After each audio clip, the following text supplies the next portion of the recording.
about something called A2P bypass, which is a type of fraud happening in telecom networks. But before diving into what the fraud looks like, let's take a step back and make sure we all understand the basics, what A2P actually means, and how it works. So let's start with a simple comparison shown on this slide, first slide. We have two kinds of texting. On one side, at the left, we have person-to-person or P2P messaging. This is the kind of texting we all do every day. So you send a message to a friend or to a family member, they reply back and forth like a conversation. So it's usually between two people, and we don't send a huge number of these messages. On the other side, on the right side of the slide, we have something different. It's application to person or A2P messaging. This is when a computer or a system sends messages to people. So you have probably seen this before, messages from your bank or delivery updates or code to log in into your account. So these messages aren't part of a conversation. They are usually one way, and companies send them in large volumes. So why making this difference, or why this difference is important? So, well, A2P messages are often more valuable. They are part of a business process. And because of that, telecom networks charge more for them. So that's where things get interesting and also where fraud can happen.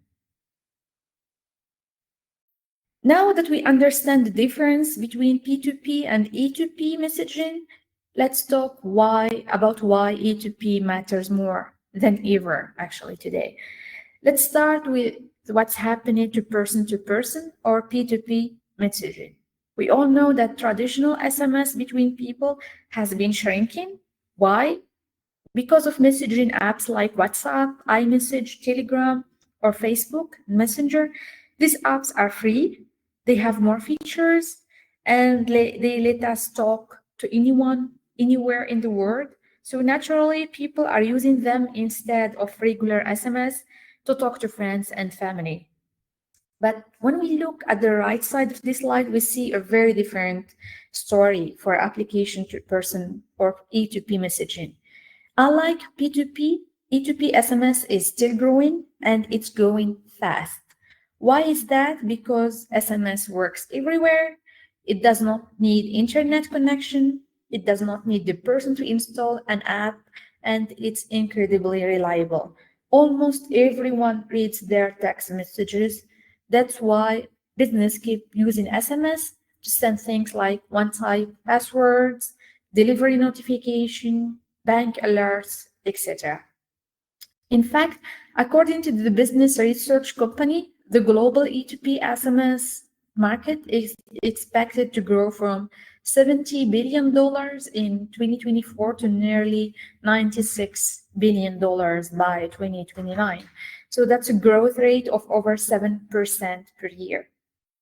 What does this mean? For mobile operators, A2P messaging has become a very important source of income, especially now that the P2P isn't bringing in as much money. And for regulators, this creates a challenge. They need to make sure this system stays safe and trusted. That means protecting it from fraud, abuse, and we will talk about soon bypass tactics that are costing the industry billions. Now we know that A2P messaging is growing fast, but where it is actually being used? It's not just for marketing strategy. A2P SMS become a critical communication tool across many industries, and in some cases, it's even saving lives or preventing fraud. Let's take a quick look at how different sectors rely on it. In banking and finance, A2P messages are used for one-time passwords, so those little codes that we get when logging in or confirming a payment. They are also used for alerts about transactions, fraud warnings, and other customer notifications. It's all part of keeping our money safe through multi-factor authentication. In healthcare, SMS remind patients about appointments. They let them know when prescriptions are ready. They sense test results and can even support long-term care for chronic conditions.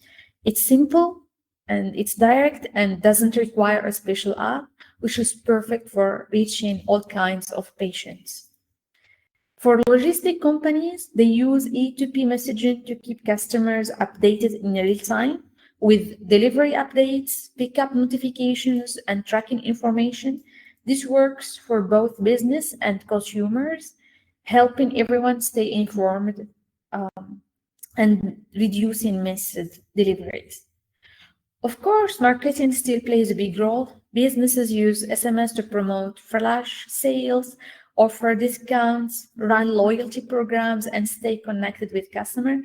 So this is one of the biggest sources of A2P traffic. And finally, the public sector. They also rely on A2P messaging too, especially during emergencies. Governments use it to send out alerts for natural disaster, health warnings, or other urgent updates. So when time matters, SMS is still one of the fastest and most reliable ways to reach people. So as we can see, A2P SMS, it's more than just advertising. It's become a vital part of how we communicate in business, healthcare, and public safety, and more. And that's exactly why it's so important to protect it from fraud, bypass, and abuse. If people can trust these messages, or if companies lose money because of hidden fraud, the whole system suffers. Now that we understand what A2P messaging is and why it matters, let's take a closer look at how it actually works and how bypass happens. Let's take a look at how A2P messaging actually works and who's involved in delivering a message from a business to your phone. This part is really important because once we understand the chain of players, it becomes clear where bypass fraud can sneak in. So here is how it typically works. It all starts with a business or enterprise, maybe a bank, an airline, a retailer, or even a government agency. They want to send a bulk message like a transaction alert, flight reminder, or emergency notification. But they don't send these messages themselves. Instead, they use an application, either one they have built in-house or a third-party platform. So this application creates the message and sends them through an API. From there, the messages go to a gateway or aggregator. This is a key player in the chain. Aggregators are like traffic managers. They figure out the best way to deliver messages by routing them through different mobile networks. They also optimize pricing, they follow regulations, they handle delivery reports, track success, etc. Next, the messages are passed to the mobile network operator or MNO. This is the company that runs the phone network, and their job is to deliver the messages to your phone. They apply filters. Here, they can monitor for abuse, enforce rules, and most importantly, they charge a fee for each A2P message that gets delivered on their network. And finally, the end user, that's you and me, so receives the message on our mobile phone. Now, here where it gets interesting. In a normal, healthy system, the operator charges the aggregator a proper A2P SMS fee. And SMS firewalls helps make sure everything above board. They filter traffic, they block spam and fraud, and they make sure that only legitimate messages get through. Before we look at how bypass fraud actually happens, it's important to understand how A2P international traffic is supposed to work when everything is legitimate and above board. So here's what that looks like. Again, an enterprise like a global bank or airline want to send a message to customer in different countries. To do that, they usually partner with an authorized international aggregator. This aggregator handles all the technical details. things like message routing, pricing, delivery reports, and making sure everything follows the rules. From there, the aggregator might pass the traffic through one or more authorized international carriers or hubs. These carriers have official interconnect agreements with the mobile operators in the destination countries. So the traffic flows through a trusted chain of partners. Now, in this diagram, we are showing just one carrier for simplicity, but in real life, several carriers might be involved along the way. The international aggregator decides how to route the messages based on a few key factors like cost, quality of service, latency, and existing agreements with the mobile operator. So the most important thing here is transparency and authorization. Everyone in the chain is officially recognized, and the mobile network operator receiving the messages knows exactly where the traffic is coming from. That means they can apply the correct A2P termination fees, track traffic volumes, and ensure nothing suspicious is coming through. This is the kind of system that regulators want to protect because it ensures proper revenue for the operators, integrity and reliability of the network, and compliance with national security regulations. So in short, this is the legitimate ecosystem.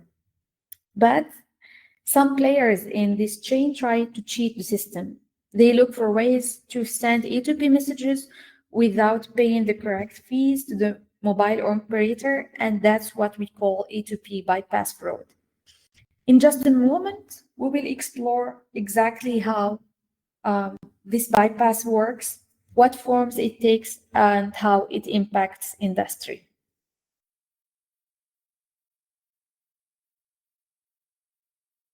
We will start with one of the most common types of bypass, something known as gray routes, and we are going to talk about telecom to telecom gray route. So at first, if we can see everything seems normal, again, a business wants to send bulk messages, maybe a bank or airline, and they work with an aggregator who handles the routing, just like in a legitimate setup. But here is where the fraud begins. So a fraudulent operator deliberately disguises the traffic. How do they do that? So they have an agreement, a P2P agreement with the receiving operator, and they make the A2P looks like a P2P traffic.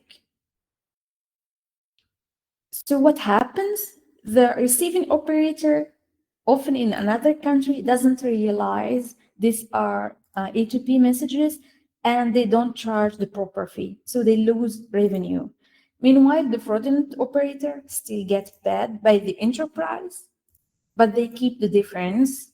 So they make money by avoiding the higher A2P fees they should have paid. And this creates a big problem because one operator is making money from the traffic, from the A2P traffic, while the other, the one delivering the message to the end user, is getting nothing because it thinks that it's just a P2P traffic.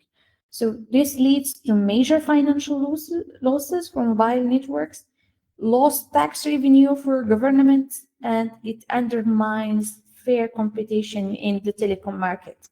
This kind of bypass, it isn't just unfair, so it's damaging to the entire ecosystem.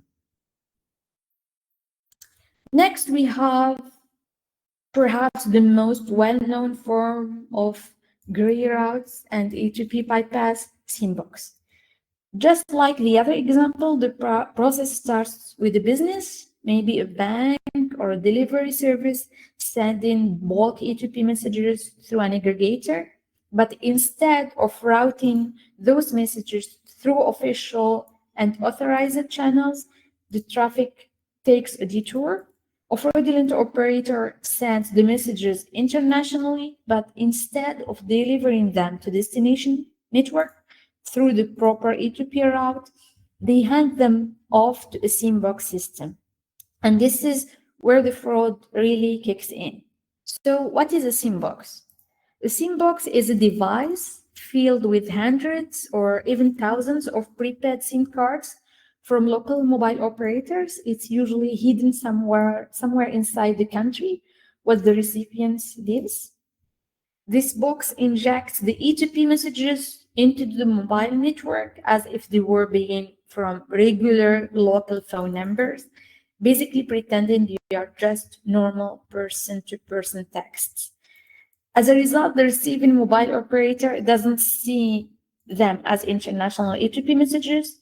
Instead, they charge a much lower domestic rate or even just a basic P2P fee, far less than what they would normally earn from handling international E2P traffic. It gets worse because many of these SIM cards used in the SIM box are bought in bulk and often registered using false or stolen identities.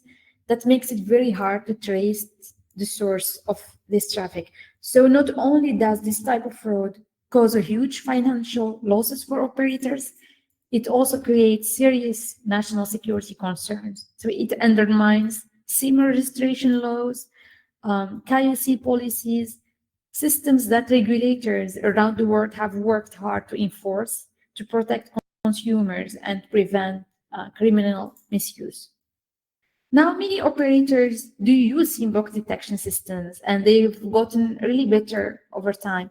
But the fraudsters are always evolving too. So they rotate SIM card, they spoof IMEI numbers, and often operate across multiple countries, which makes them very hard to catch and stop. So while inbox fraud is one of the oldest tricks in the book, it's still very much alive and it remains a major challenge for the industry.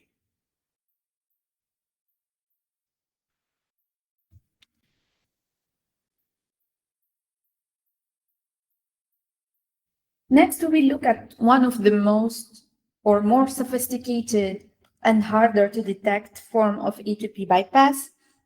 This one is called a local aggregator injection or IP-based bypass. Here where it gets tricky. Like the other fraud types we have seen, the messages starts with an enterprise and moves through an international aggregator, but then it gets routed through a fraudulent operator again. So instead of delivering the message through legitimate international channels, the fraudulent operator injects it directly into the local market using a domestic E2P aggregator that's located inside the delivering or the receiving country.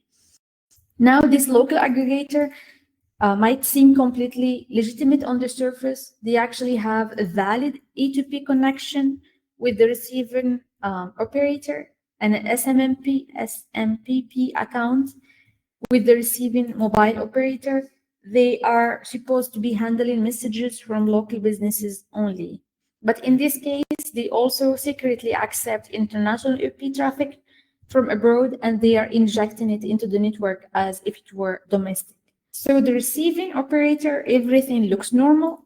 The traffic is coming through an authorized aggregator using the correct technical interface. But what they don't see is that this traffic should have been billed at a much higher international rate and not a local A2P rate. So it misses out, the operator misses out on international charges, regulatory fees, and sometimes even security screening that applies to cross-border traffic. What makes this form of fraud so difficult is that it abuses legitimate relationships and contracts. It's not an obvious hack, it's quite manipulation of how local delivery channels are used. To catch this kind of fraud, operators need more than basic filtering. They need advanced SMS firewall logic, analytics tools, and deep visibility in the message origin pattern to stop or to spot small anomalies that reveal when something is off. From a regulator's perspective, it's especially concerning because it bypasses international control and oversight, making it hard to enforce rules, again, collect taxes, and track cross-border communication. This method, as you can see, does not involve shady gray routes or SIM cards, but it's just as damaging and often even harder to detect. Let's move on to a more technical and sophisticated type of A2P bypass, one that happens beneath the surface at the signaling level. This method is known as GT leasing or spoofing, and while it's harder to see, it's just as harmful, if not more. In this case, the fraud doesn't involve aggregators or SIM boxes. Instead, it takes place within the core signaling system of telecom network, especially the SS7 or diameter, which handle international message routing and subscriber information. So the fraudster here gain access to signaling hubs, often by partnering with or renting access from small regulated international carriers. These hubs allow them to manipulate global titles or GT. What is a GT? It is a piece of data used to identify where a message is coming from. So it's like an address of the sender of messages. So by modifying or leasing a GT, the fraudster can make an international A2P message look like it's coming from inside the destination country, as it can make it also look like an international P2P traffic instead of international A2P. Because in some cases, small international operators, they lease their GTs to gain some money, and this is used by the fraudster to do A2P bypass. So as a result, the receiving operator sees the message as P2P traffic, either domestic one or international, and it completely bypass the international A2P termination fee. So this technique is very difficult to detect using standard SMS firewalls because the content of the messages itself often looks legitimate. The manipulation happens at the signaling layer, which requires more advanced tools to monitor.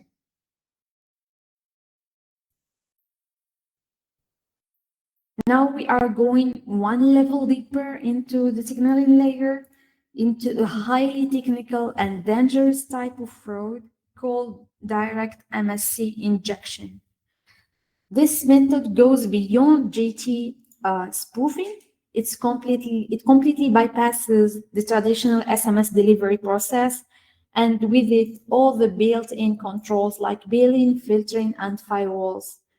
Let me quickly explain how SMS delivery normally works, shown in the top half of this slide in this green box. So when an SMS is sent, it passes through the operator's SMSC, short message service center. So this SMSC queries the home location register or HLR to find the subscriber location and their IMZ. What is an IMZ? It's a unique ID of the subscriber. The SMSC, when it gets this information, it knows what's the correct mobile switching center or MSC which delivers the user's device. In the case of bypass, sophisticated attackers skip the SMSC entirely. So in the first case, the SMSC is in control of everything. It ensures that the message is legitimate, it logs it for billing, and it applies firewall or filtering rules. So to not pass by this SMSC, the attackers need three things. First of all, the IMSI. So they will know which subscriber to target, the message content, which they already have, and a fake global title, the GT, the address of the sender, to disguise their origin. So to get this information, they get it through data leaks, signaling attacks, database breaches, or unauthorized access to telecom systems. So once they have the EMZ and the GT, they need an additional information is the location of the subscriber to know which MSC should deliver the message. So instead, what they do, they will just send the message to multiple MSC, hoping that one of them will serve the subscriber at the moment and deliver the message. So they try many MSC, hoping that one of them will send a message. So the result of this bypass is that the SMSC does not see this message. It means that there is no billing, there is no filtering, there is no record of the message at all. So it enters the network undetected. This leads to a total revenue loss for the operator. So the operator gets nothing. So it really creates a blind spot for security and compliance. The only time or the only way to detect and stop this kind of attack is with advanced signaling firewalls that monitor SS7 and diameter traffic patterns that will look for abnormal or unauthorized behavior.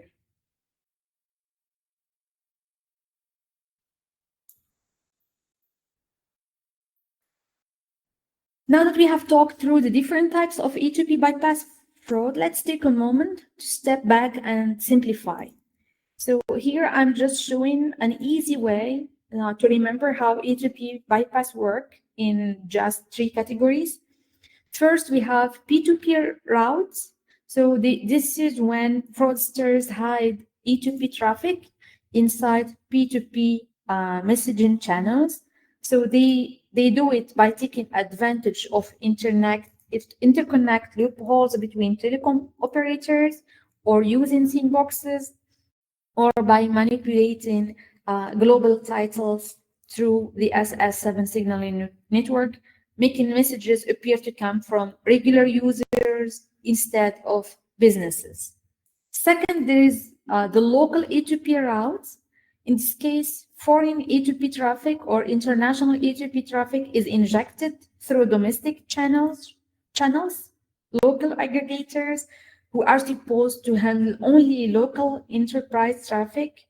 So they abuse their SMTP connections and inject international traffic as if it's coming from within the country. So in the surface, it looks like legitimate, but the correct fees and oversight are quietly bypassed. And finally, we have the most advanced method, the direct injection. Here, attackers go straight into the core of the network, bypassing the SMSC entirely. So they use EMZ leaks, signaling level access, and inject messages directly to the MSC. So they cut entirely out the billing. They don't get filtered or detected. So these 3 methods or routes, the P2P abuse, the local E2P abuse, and direct injection form a full landscape of A2P bypass.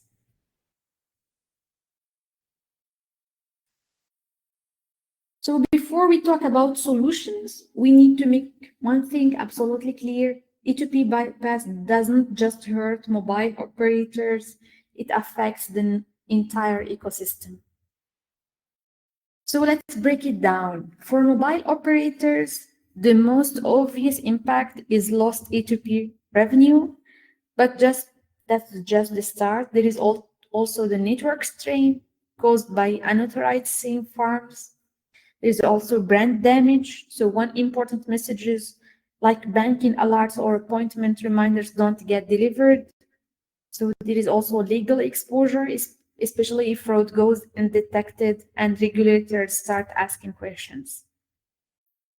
It does not stop there. For regulators, bypass is a taxation problem. A2P SMS traffic often contribute to national revenue through taxes or license fees.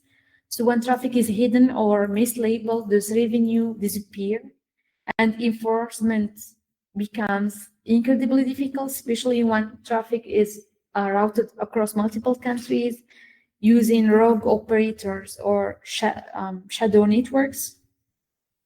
And ultimately, the biggest victim here is the customer.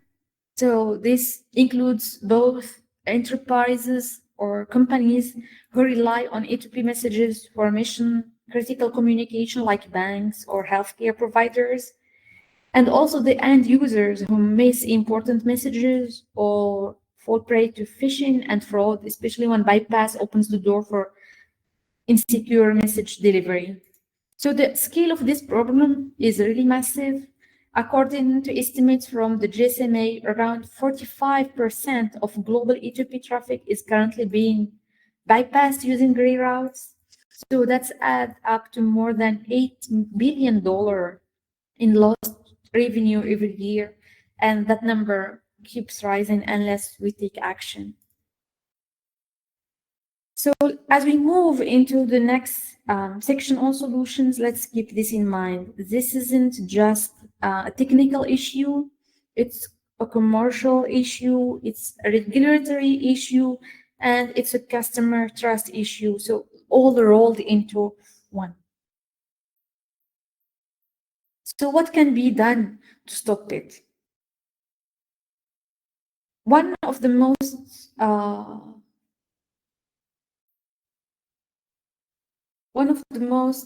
effective tools operators have today is the SMS firewall.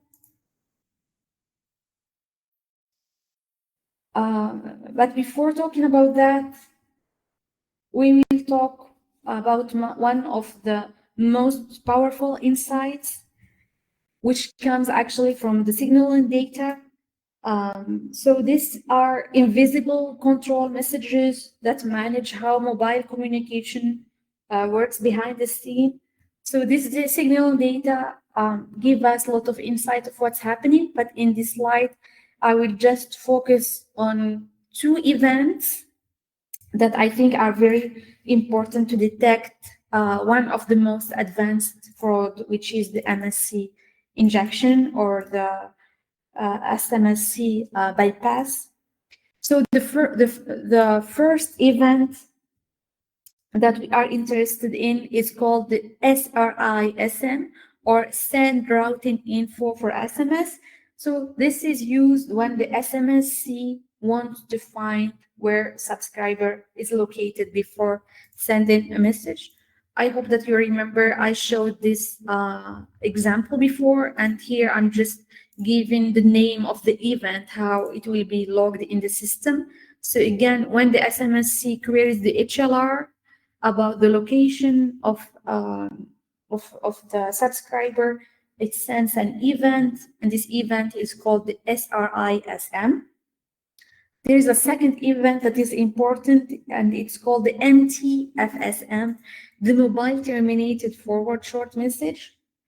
So this is the delivery event. So when an SMS is handed off the network to reach the end user, we have this event log. So in a healthy, legitimate messaging flow, these two events go hand in hand. So every delivery, every MTFSM should be preceded by a routing request and SRESM. So it's one-to-one relationship. So if we monitor these events, if there is an imbalance, so this shows fraud. For example, in the case of Simbox, we will see a lot of SRISM requests. Why? Because the system is always or constantly looking up for subscriber locations, but there are fewer actually messages delivered because the SIMs are not being used to send messages the proper way.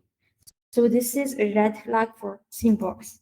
In another case, if we have, in the case of SMSC bypass or direct MS injection, it's the opposite that you will see. So you will see an empty FSM delivery events, a lot of them, but no SRISM lookups, because here they don't go through the SMSC at all. So we will just see messaging delivered, but we won't see the SRISM lookups. So this is again a clear sign of SMSC bypass. So by analyzing the signaling patterns in real time, operators can uncover fraud that firewalls alone may miss, especially when the traffic is made to look legal on the surface. So this kind of signaling-based detection is one of the most powerful tools we have to identify hidden fraud, plug revenue leaks, and protect the integrity of the entire A2P system.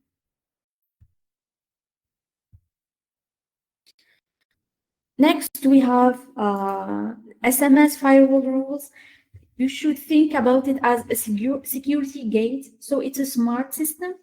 So that sits inside the network and filters all incoming and outgoing SMS traffic.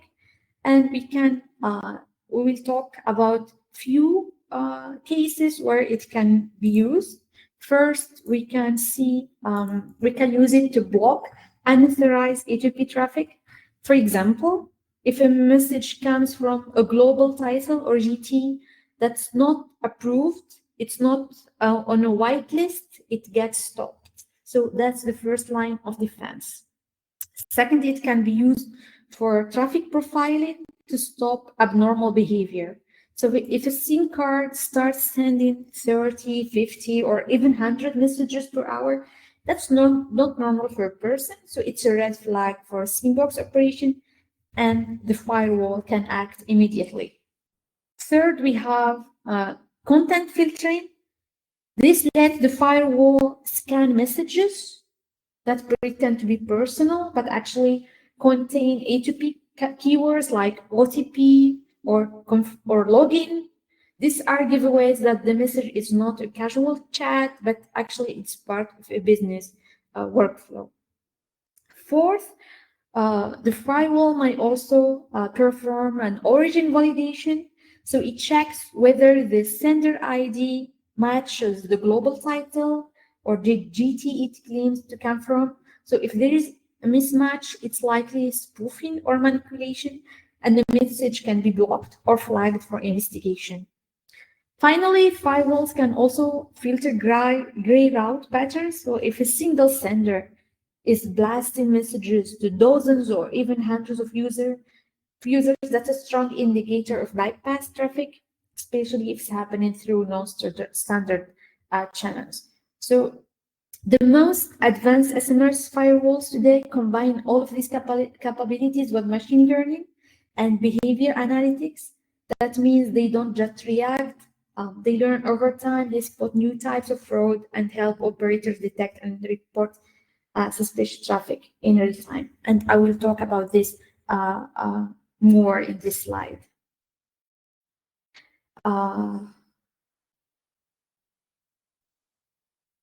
So we have seen the SMS firewalls, we have seen the signaling analysis from the core foundation of defending against A2P bypass, but here's the reality. The fraudsters are evolving fast, sometimes even faster than rules or filters can keep up. So that's why operators today need smarter, more adaptive tools, and that's where advanced analytics and machine learning comes in. Machine learning models can scan millions of SMS events from the signaling data, and they can also analyze traffic patterns, message content in real time to find anomalies that no static rule or regular firewall would ever catch. So what they might look at, so first we have the signaling behavior, as we showed before, like the routing loops, missing location lookups that shouldn't happen in normal delivery flow. They can also monitor abnormal SIM activity. For example, if there is a sudden traffic burst that suggests SIM box usage or automated abuse. They can also scan message content to spot fake O2P formats, phishing attempts, or text patterns that mimic legitimate banks or services, or that they are hidden as P2P while they are actually A2P messages. But what makes machine learning approaches so powerful is the feedback loop that I'm showing here. So these systems not just flag traffic once and stop, they continuously learn from what they see. So they can refine detection, they can reduce false positives, and they can adapt to new fraud patterns over time. So as bypass methods become more sophisticated, for example, like rotating seam box setups or global title spoofing or even the IP injection, machine learning can become a critical ally. So it's not about replacing firewalls, it's about enhancing them. Machine learning can see what static rules miss, and it can do it at scale across massive volumes of traffic and signaling data. So if we want to stay ahead of the threat, or we can't rely on fixed defense alone, we have to act smarter, using smarter systems, smarter analytics, and do continuous learning for future A2P protection. So to wrap up this presentation, we will talk last about the most important question of all. What do we actually do about A2P bypass? So everything we have discussed, the fraud tactics, the vulnerabilities, the revenue losses, all leads to this point. So here we give 5 best practices, a shared roadmap for both regulators and mobile operators to follow if we want to secure the future of A2P messages. So let's walk through them one by one. First, we have strengthened regulations. Every country needs a clear national A2P framework. That means traffic must be declared. Aggregators must be licensed. Global titles must be traceable, and SIM cards must not be abused anonymously or sold in bulk without IDs. So without rules, we cannot have enforcement. Second, we should invest in advanced firewalls and content filtering. So basic SMS filters are not enough anymore. We need intelligent platforms, systems that can detect A2P disguised as P2P, that can spot SS7 anomalies, that can validate sender identity and adapt in real time as fraud evolves. Third, proactive fraud testing and monitoring. So you can't defend what you don't measure. That means running route tests. You have to monitor SMS and signaling flows and use AI to detect fraud patterns that static filter will miss. So if the fraud keeps evolving, so must our tools. Fourth, tighten global title management. Think of GTs as the entry doors to your network. So you need a whitelist trusted GTs, block unregistered one, and constantly monitor for manipulation. Most A2P bypass schemes rely on GT abuse. So if you control the door, you control the traffic. Fourth, industry collaboration. Fraudsters don't work alone, and neither should we. So join threat sharing communities like MAFE or GSMA fraud groups. Align on sender ID protection, tax enforcement, and cross-border compliance. Fighting this problem requires a united front. And finally, we should make these layers work together. So no single system is enough, but when combined, these defenses create a resilient, intelligent A2P protection framework, one that defends revenue, subscriber trust, and national digital infrastructures. So here we show the tools, we show the priorities, and next what comes is action. So now it's up to you to take action to solve this problem. I hope that this was insightful for you. Thank you very much for joining us. And now you can ask questions if you have any. Thank you.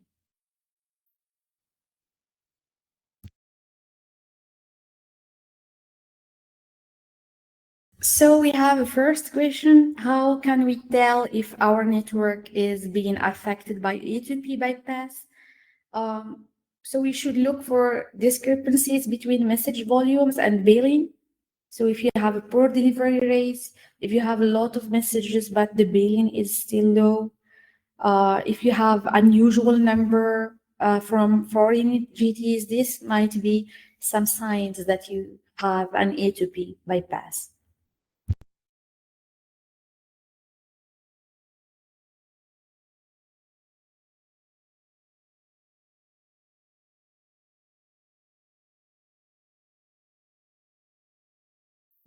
Another question, why is it hard to detect E2P disguised as P2P? It's because in this case, everything looks valid. In this, we have to apply like signaling analysis or behavior analysis to reveal the fraud. That's why it's really hard. And we cannot only rely on SMS firewalls. We have to combine a lot of things. The firewalls needs to be more intelligent. We should do some signaling analysis and use machine learning analysis on data traffic.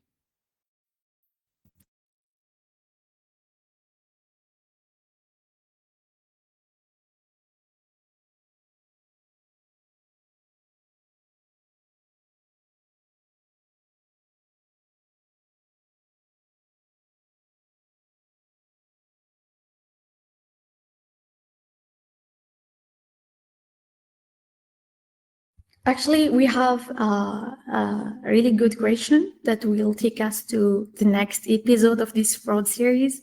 The question says, which category would flash calling A2P SMS fit? Actually, we will have an entire episode on about flash calling, so stay tuned. It will be in next 2 weeks, and you will get actually after this webinar a form to register.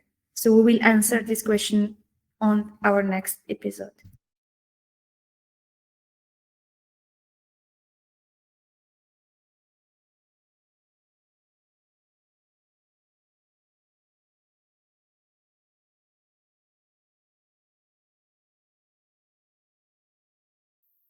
Should we have maybe a last question? How can regulators avoid blocking legitimate A2P traffic? So we need to enforce whitelisting first and sender ID registration schemes. So we need to have this list on place. We should not block traffic blindly. We need first to validate the sources before blocking anything. And actually, a weak link in this chain that we presented before are the small operators that might lease their GTs to gain some money. So the regulators need to establish some national standards and help these MNOs to deploy firewalls, ensure that this GT leasing is no longer in place because it really presents a real threat for telecom operators.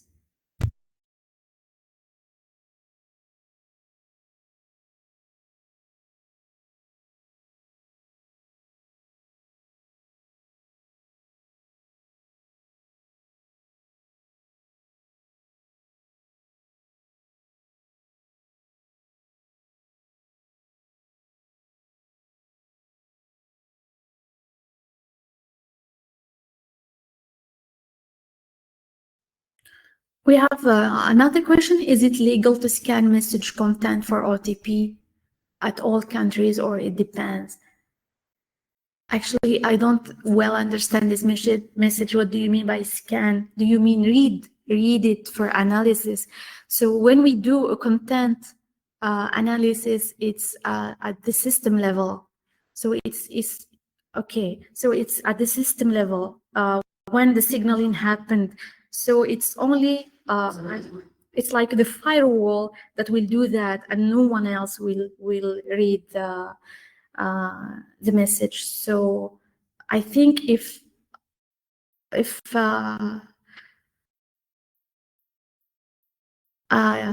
yeah, I think if it is at the signaling level, it should not be a problem because no one is reading. I mean, there is no person doing that, but some regulators actually, and in some countries, they don't allow at all to read the messages. But I think it's because we have seen some solutions where the content is being read at the signaling level, and that was not a problem. So I hope that won't be a problem for all countries, but I'm not really sure about it.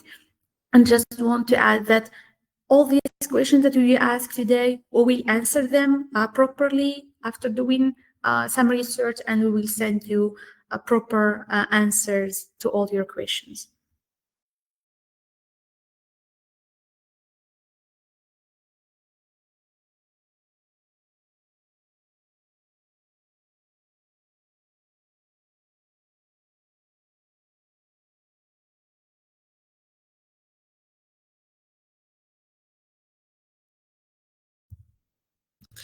Thank you, Selma, for this insightful session. Thank you all for joining us today for this before the last episode of the series Stop Fraud with Data. We hope this session gives you valuable insights on how data-powered strategies can help you detect and fight again A2P SMS bypass fraud.